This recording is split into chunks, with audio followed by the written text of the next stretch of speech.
Hello, good morning आप सभी को। कैसे हैं आप सब लोग? उम्मीद करता हूँ आप सब अच्छे होंगे। और मैं भी आप सभी से बहुत दिनों बाद मिल रहा हूँ। चलो, आज से जो पार्ट अपने बचे हुए हैं उनको शुरू करते हैं, और उसके बाद कल से मैं आप लोगों के लिए ग्रामर वाला पोर्शन शुरू करूँगा। तो आज की क्लास आपकी है क्षितिज भाग 2। जो आपकी क्लास है क्षितिज भाग 2,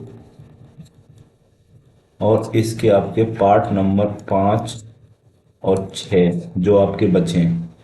आपको सिर्फ इस क्लास को देखने मात्र से 2+2=4 अंक का फायदा होने वाला है। अगर आप क्लास में अंत तक बने रहते हैं तो आपको 4 नंबर का इसमें फायदा होने वाला है। तो इस क्लास को पूरी जरूर देखें, बीच में बिल्कुल भी ना छोड़ें।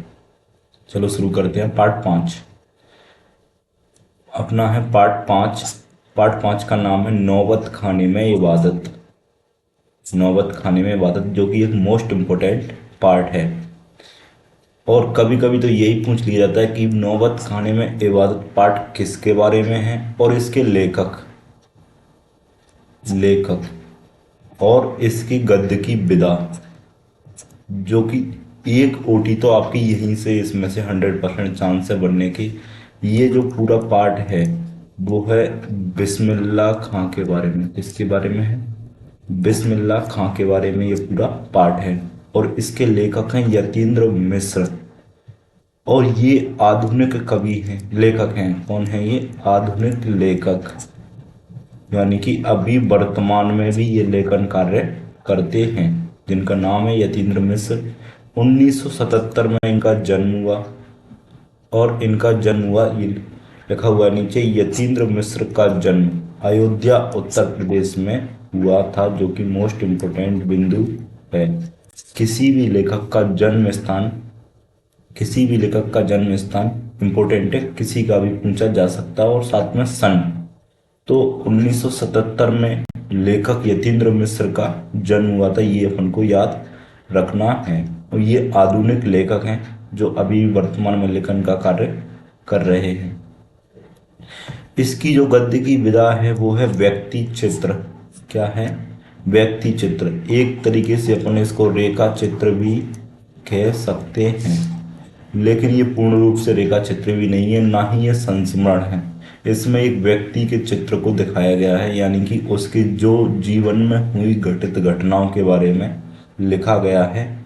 और ये गद्य की कौन सी विधा है? गौड़ विधा है। इसमें से आपको यहाँ से आपसे क्वेश्चन पूछा जा सकता है कि जो नौबत खाने में इबादत है वो गद्य की कौन सी विधा है? तो व्यक्ति चित्र है। अगर रेखा चित्र भी आता है ऑप्शन में तो आपको ये करना है।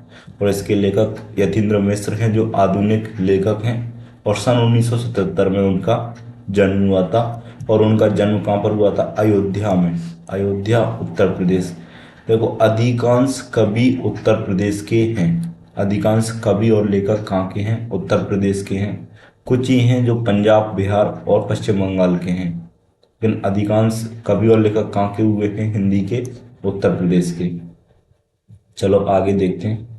यतीन्द्र मिश्र के 3 काव्य संग्रह प्रकाशित हुए हैं, जो कि वेरी वेरी मोस्ट इंपोर्टेंट है। यतीन्द्र मिश्र का यदा कदा, अयोध्या तथा अन्य कविताएं, ड्योढ़ी पर आलाप। ड्योढ़ी पर आलाप। तो ये तीनों के तीनों मोस्ट इंपोर्टेंट इसलिए हैं क्योंकि इनमें से यदा कदा अभी पिछले बार की बोर्ड परीक्षा में पूछा गया था, तो ये इसलिए मोस्ट इम्पोर्टेंट हो गया। अगर यदा कदा पूछा जा सकता है तो ड्योढ़ी पर आलाप भी पूछा जा सकता है। अयोध्या तथा अन्य कविताएं भी इसमें पूछी जा सकती हैं। तो आपको इनको याद कैसे रखना? यतीन्द्र मिश्र हैं और इनका जन्म कहाँ पर हुआ? अयोध्या में। तो अयोध्या में यदा कदा, यदा कदा का मतलब होता है कभी कभार। कभी कभार का मतलब क्या होता है? कभी कभार। यदा कदा का मतलब होता है कभी कभार। कभी कभार अयोध्या में तथा अन्य कविताएं, ड्योढ़ी पर आलाप, ये इसकी 3 रचनाएं आपको मोस्ट इंपोर्टेंट है, जो कि याद करनी है। आगे देखते हैं।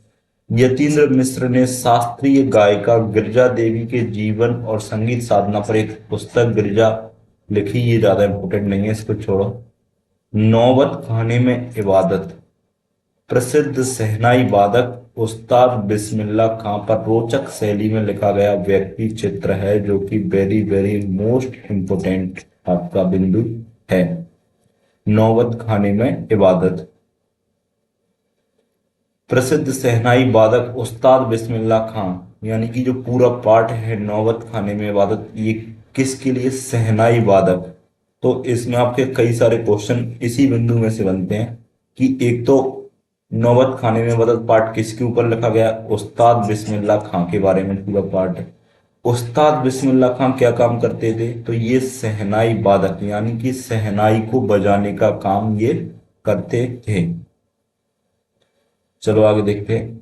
बिस्मिल्लाह खां की 80 वर्ष की उम्र में साधना चलती रही, यानी कि उस्ताद बिस्मिल्लाह खां जब 80 वर्ष के थे उस समय भी उनकी जो संगीत की साधना थी, शहनाई वादन उनका काम था, वो भी वो करते रहे थे।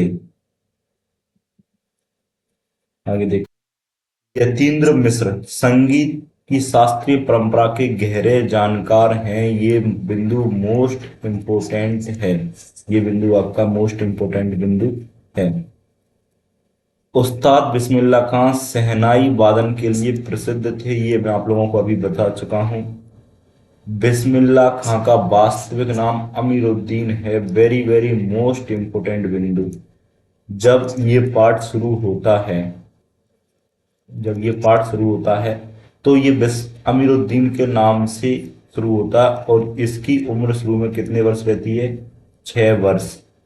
6 वर्ष उसकी उम्र रहती है अमीरुद्दीन की। वहां से ये इनका पाठ शुरू होता है, और पाठ का नाम है नौबत खाने में इबादत। अमीरुद्दीन का जन्म डुमराव गांव, गांव का नाम है डुमराव, बिहार के एक संगीत प्रेमी परिवार में हुआ था, जो कि मोस्ट इंपोर्टेंट है। इनका जन्म कहां पर हुआ था? बिहार के डुमराव गांव। गांव का नाम याद रखना, डुमराव। और ये गांव संगीत की दुनिया में, संगीत के इतिहास में बहुत ही ज्यादा जाना जाता है। क्यों जाना जाता है, इसको मैं अभी आपको आगे बताऊंगा।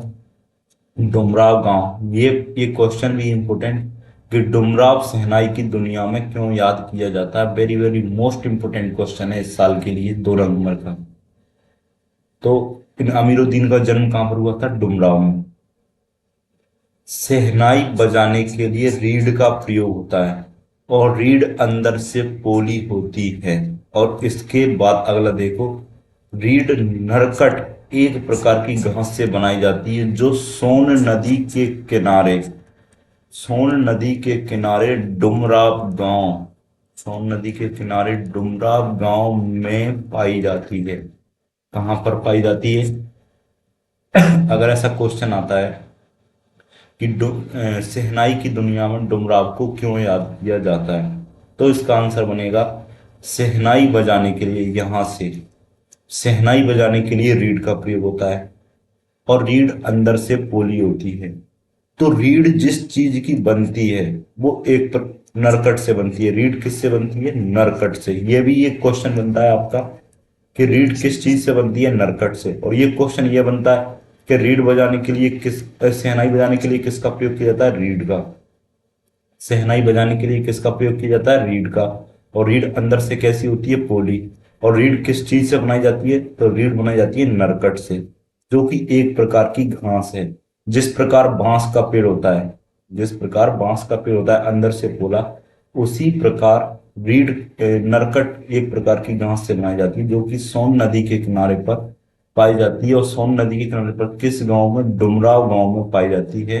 और इसीलिए डुमराव गांव को शहनाई की दुनिया में याद किया जाता है। और जो डुमराव गांव है, इस गांव में कई शहनाई वादक या कई संगीतकार इस गांव में दिए हैं, यानी कि उनका जन्म इस गांव में हुआ है, जो कि very very most important question है इस साल के लिए, 2 अंक का। यानी कि 100% बता रहा हूं मैं, ये क्वेश्चन आपका आएगा परीक्षा में। आगे देखते हैं। बिस्मिल्लाह खां उस्ताद पैगंबर बख्श खां और मिट्टन के छोटे साहबजादे हैं। कैसे हैं? छोटे साहबजादे हैं।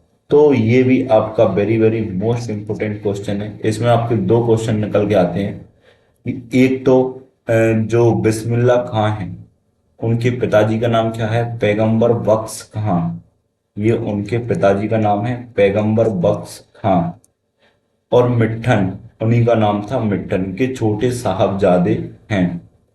तो उस्ताद पैगंबर खां बिस्मिल्लाह खां के पिताजी हैं। बिस्मिल्लाह खां के बचपन का नाम या वास्तविक नाम क्या है? अमीरुद्दीन है। आगे देखते हैं अमीरुद्दीन के सहनाई गुरु। ये भी आपका वेरी वेरी मोस्ट इंपोर्टेंट बिंदु है कि अमीरुद्दीन के सहनाई गुरु यानी कि इनको सहनाई बजाना किसने सिखाया? अली बख्श खां। क्या नाम है इनका? अली बख्श खां। तो आपको ये नाम भी वेरी वेरी मोस्ट इंपोर्टेंट है जो याद रखना है, अली बख्श खां। आगे देखते हैं बिस्मिल्लाह खां की पसंदीदा हीरोइन सुलोचना थी। बिस्मिल्लाह खां जब ये बचपन में थे और इनका नाम अमीरुद्दीन था, उस समय हिंदी सिनेमा बहुत ज्यादा प्रचलन में था। शुरुआत हुई थी उस समय बिस्मिल्लाह खां की। तो सुलोचना उनकी हीरोइन थी और इसकी फिल्म ये 2 पैसे, 2 पैसे या 6 पैसे का जो टिकट मिलता था उस समय, ये टिकट उस समय 2 पैसे बहुत हुआ करते थे। तो ये 2 पैसे का टिकट लेकर बार बार सुलोचना हीरोइन की फिल्म देखने जाते थे और बहुत खुश होते थे। काशी संस्कृति की पाठशाला है, वेरी वेरी मोस्ट इंपोर्टेंट। कई क्वेश्चन इस बिंदु में से आ चुके हैं, कई बार आ चुके हैं। अगर ऐसे क्वेश्चन आ जाए कि संस्कृति की पाठशाला क्या है, तो काशी, जो एक काशी शहर है जिसका वर्तमान में नाम वाराणसी है, जो गंगा नदी के किनारे पर स्थित है। और यहीं पर काशी में रहकर ही इन्होंने शहनाई बजाना सीखा था। और जो नौबत खाना था, नौबत खाना, वो मैं आपको नौबत खाने के बारे में बता दूं। नौबत खाना, नौबत खाना एक ऐसी जगह थी जहां पर संगीत का रियाज किया जाता था। बैठकर क्या किया जाता है? संगीत का रियाज यानी कि संगीत का अभ्यास, अभ्यास। तो ये नौबत खाना कहाँ पर था? काशी में था। और वहां पर अमीरुद्दीन और उसका एक और मित्र था, ये दोनों के दोनों लोग वहां पर जाते थे। डेली की डेली कहाँ पर जाते थे? रियाज करने या अभ्यास करने नौबत खाने में जाते थे। इसीलिए इस पाठ का नाम रखा गया नौबत खाने में इबादत। तो काशी संस्कृति की पाठशाला, यहाँ काशी एक ऐसी जगह है जहां पर विभिन्न प्रकार की भारतीय संस्कृति देखने को मिलती है। शास्त्रों में काशी आनंद कानन के नाम से विख्यात है। ये भी मोस्ट इंपोर्टेंट बिंदु है। शास्त्रों में काशी किस नाम से विख्यात है? आनंद कानन। इस नाम को आप याद रख लेना, लिख के रख लेना, आनंद कानन नाम से ये विख्यात है। अगला बिंदु है बिस्मिल्लाह खां की अपार श्रद्धा काशी विश्वनाथ में थी। जो काशी विश्वनाथ भगवान शिव का मंदिर है। किसका मंदिर है? भगवान शिव का मंदिर। दुनिया में सबसे बड़ा ज्योतिर्लिंग अगर है तो बाबा काशी विश्वनाथ का है, जो कि विश्व में सबसे बड़ा भगवान शिव का मंदिर है। यहाँ डेली के हजारों से भी ज्यादा दर्शक यह भगवान विश्वनाथ के दर्शन करने के लिए आते हैं, जो कि गंगा नदी के किनारे पर मंदिर बना हुआ है। आगे देखते हैं बिस्मिल्लाह खां को भारत रत्न के सर्वश्रेष्ठ सम्मान से सम्मानित किया गया। ये भी वेरी वेरी मोस्ट इंपोर्टेंट बिंदु है कि बिस्मिल्लाह खां को किस पुरस्कार, भारत सरकार ने बिस्मिल्लाह खां को किस पुरस्कार से सम्मानित किया? भारत रत्न, भारत रत्न से सम्मानित किया। ये कि जो कि अपने भारत का सबसे बड़ा पुरस्कार है। अगर अपने देश का सबसे बड़ा पुरस्कार है तो वो कौन सा है? भारत रत्न। और वो पुरस्कार किसको मिला? बिस्मिल्लाह खां। बिस्मिल्लाह खां मुस्लिम होने के बाद भी भगवान शिव के काशी विश्वनाथ में उनकी अपार श्रद्धा थी। आगे देखो इसमें एक मोस्ट इंपोर्टेंट बिंदु आता है, पंचगंगा घाट काशी में स्थित है। कहाँ पर स्थित है? काशी में स्थित है। अब अभी 2023 की जो परीक्षा हुई थी उसमें आया था पंचगंगा घाट। पंचगंगा घाट किस नदी पर स्थित है? किस नदी पर स्थित है? तो आप इसको भी लिख लें अपनी कॉपी में, तो ये है गंगा। कौन सी नदी पर स्थित है? गंगा। गंगा नदी पर काशी में 84 घाट हैं। कितने घाट हैं?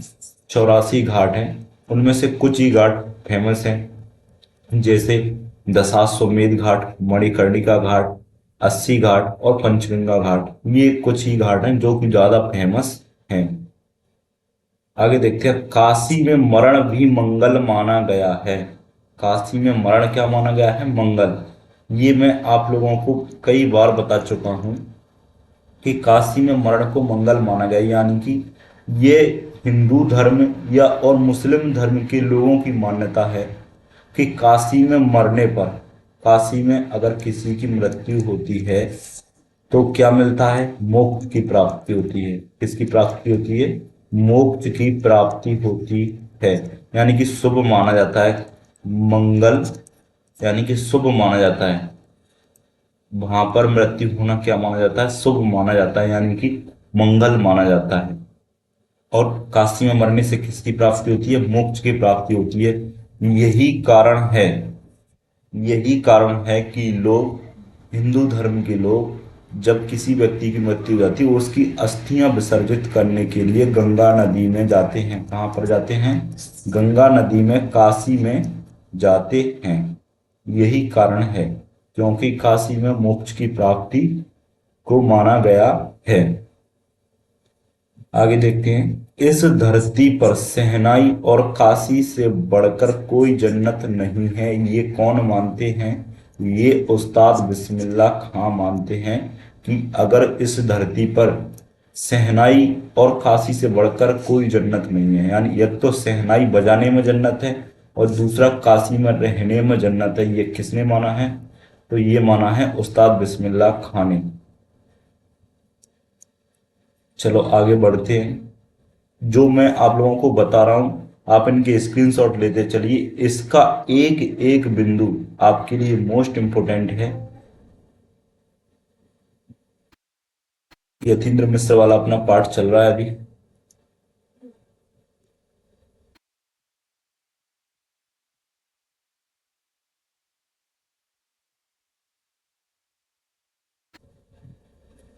चलो आगे देखते हैं। काशी में संगीत आयोजन एक प्राचीन एवं अद्भुत परंपरा है। काशी गंगा नदी के किनारे पर, और संगीत आयोजन एक, वहां पर कई बार संगीत का आयोजन होता रहता है। प्राचीन काल से अद्भुत परंपरा है। और जो काशी शहर है ये पूरे विश्व का सबसे पुराना शहर माना जाता है। सबसे पुराना शहर, विश्व का सबसे पुराना शहर माना जाता है। माना जाता विश्व का सबसे पुराना शहर माना जाता है। बिस्मिल्लाह खां को शहनाई की मंगल ध्वनि का नायक माना गया है, जो कि very very most important question है कि अगर ऐसा क्वेश्चन आए कि शहनाई की मंगल ध्वनि का नायक किसे माना गया है, तो बिस्मिल्लाह खां। मैं आप लोगों को बता दूं कि जहां जहां शहनाई शब्द आ जाए पेपर में कहीं भी, तो आपको किसका उत्तर लिखना है? उत्तर लिखना है बिस्मिल्लाह खां। उत्तर में क्या लिखना है आपको? बिस्मिल्लाह खां। जहां भी आपको शहनाई शब्द मिल जाए तो उत्तर क्या लिखना? बिस्मिल्लाह खां। शहनाई शुभ कार्यों में बजाई जाती है, ये भी मोस्ट इंपोर्टेंट बिंदु है। शहनाई को सुशिर वाद्यों में शाह की उपाधि दी गई है, ये भी वेरी वेरी मोस्ट इंपोर्टेंट है। और इसको, इसका 2 नंबर का क्वेश्चन भी आता है आपका कि शहनाई को सुशिर वाद्यों में शाह की उपाधि क्यों दी गई है। एक तो ये कि सुशिर वाद्यों में शाह की उपाधि दी गई है। दूसरा क्वेश्चन आता है कि क्यों दी गई है। तो इसको देखते हैं। फूंक कर बजाए फूंक कर बजाए जाने वाले सुशिर वाद्य यंत्रों में बांसुरी, शहनाई, नाग, स्वरम और बीन है। मतलब कि इनमें फूंक भर के ये बजाई जाती हैं। एक बांसुरी है, शहनाई है, नाग स्वरम है और बीन है। तो शहनाई कैसे बजाई जाती है? फूंक कर, यानी कि मुंह से फूंक देकर ये बजाई जाती है। आघात से बजाए जाने वाले धातु वाद्य यंत्रों में झांझ, मंजीरा और घुंघरू हैं, जिन्हें घनवाद्य कहा जाता है। ये भी आपको ध्यान नहीं रखना है। आगे देखिए, चमड़े से मड़े अनुबद्ध वाद्यों में तबला, ढोलक, मृदंग आदि आते हैं। ये वेरी वेरी मोस्ट इंपोर्टेंट है। देखो, आघात, इसका समझ लो। आघात का मतलब टकरा कर, टकरा कर, यानी कि एक दूसरे से टकरा कर। तो झांझ जो होता है वो भी मंजीरा की तरह होता है। इनको एक दूसरे से टकरा कर बजाए जाते हैं। और घुंघरू भी एक दूसरे से टकरा कर ये बजते हैं। इनको घनवाद्य कहा जाता है। और चमड़े से मड़े यानी कि अनबद्ध वाद्यों में तबला, ढोलक और मृदंग। मृदंग इनसे बड़े होते हैं। तबला छोटा होता है, ढोलक इससे बड़ा होता है और मृदंग इससे भी बड़ा होता है। ये जो तीनों हैं, इन पर चमड़े की जो खाल रहती, किसी जानवर की जो खाल रहती है, उनको ऊपर से मार के बनाया जाता है। आगे देखते हैं। डुमराव में भारत रत्न बिस्मिल्लाह खां का जन्म हुआ था तथा शहनाई को बजाने में काम आने वाली रीढ़ के लिए घास भी डुमराव में पाई जाती है। इसलिए डुमराव को इसलिए डुमराव को शहनाई की दुनिया में याद किया जाता है। ये very very most important question है। बिस्मिल्लाह खां हिंदू मुस्लिम एकता के समर्थक थे, जो 2024 की बोर्ड परीक्षा में आया, 2023 की बोर्ड परीक्षा में आया, 2022 की बोर्ड परीक्षा में आया और इस पार्ट में से 2025 की बोर्ड परीक्षा में भी क्वेश्चन आएगा 100%। तो आप लोगों को इस पार्ट को बहुत अच्छे से पढ़ना है। बिस्मिल्लाह खां हिंदू मुस्लिम एकता के समर्थक थे। इस बात का आप एक चीज से जिक्र लगा सकते हैं कि ये मुस्लिम होने के बाद भी बाबा विश्वनाथ में उतनी ही श्रद्धा रखते थे जितनी एक हिंदू रखता है। और ये शहनाई वादन का काम जरूरी नहीं है कि ये मुस्लिम समुदाय में ही करते। ये हर जगह हिंदू समुदाय में। और इनके जो मित्र थे वो सभी पंडित थे। इनके जो मित्र थे वो सब लोग कौन थे? पंडित थे, शास्त्री थे। तो इनके अंदर ऐसा बिल्कुल भी भेदभाव नहीं था। ये हिंदू मुस्लिम एकता के समर्थक थे। इसमें ये क्वेश्चन और नहीं आया, मैं आप लोगों को उसको बता देता हूं।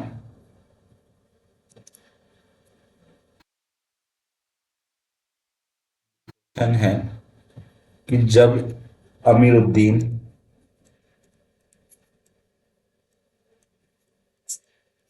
जब अमीरुद्दीन नौबत खाना, काशी में क्या था? नौबत खाना।